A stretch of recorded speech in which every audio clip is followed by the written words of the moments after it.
নিয়ম রক্ষার ম্যাচেও শুধুমাত্র প্রতিবেশী ব্রাজিলের সম্মান বাঁচাতে পূর্ণ শক্তির ফরওয়ার্ড লাইন নিয়ে ইকুয়েডরের বিপক্ষে মাঠে নামছে স্কাই হোয়াইটরা। কারণ ইকুয়েডরের বিপক্ষে আর্জেন্টিনা ম্যাচ হারলে মান খোয়াবে 5 বারের বিশ্ব চ্যাম্পিয়নরা। তাই এই অর্থে ব্রাজিলের সম্মান টিকে আছে মেসির হাতে। স্কালোনিও নিরাশ করছে না কার্লো অ্যানচেলোত্তিকে। প্রতিবেশী দেশটির সম্মান বাঁচাতে মেসিকে দলে রেখেই পূর্ণ শক্তির ফরওয়ার্ড লাইন নিয়ে মাঠে নামবে তারা। কোন সমীকরণে ব্রাজিলের সম্মান এখন আর্জেন্টিনার হাতে?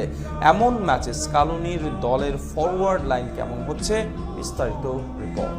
কার্নিভাল সাম্বার তাল। ব্রাজিল মানেই শৈল্পিক ফুটবল, কিন্তু রোনালদোদের সেই শৈল্পিকতা মাঠে অনুবাদ করতে পারছেন না ভিনি রাফিনিয়ারা। ক্লাবের জার্সিতে দুর্দান্ত নৈপুণ্য দেখালেও জাতীয় দলের জার্সিতে ফিরতে পারেন না চেনা রূপে। অবস্থা এতটাই বেগতিক, প্রতি বিশ্বকাপে সেলেসাও সমর্থকরা শক্তিশালী দল হয়ে আসে, কিন্তু সর্বশেষ 5 বিশ্বকাপ থেকে শূন্য হাতে ঘরে ফিরছে। বর্তমান অবস্থা অতীতের চেয়েও একটু বেশি শোচনীয়, এতটাই বেগতিক যে ব্রাজিলের সম্মান এখন টিকে আছে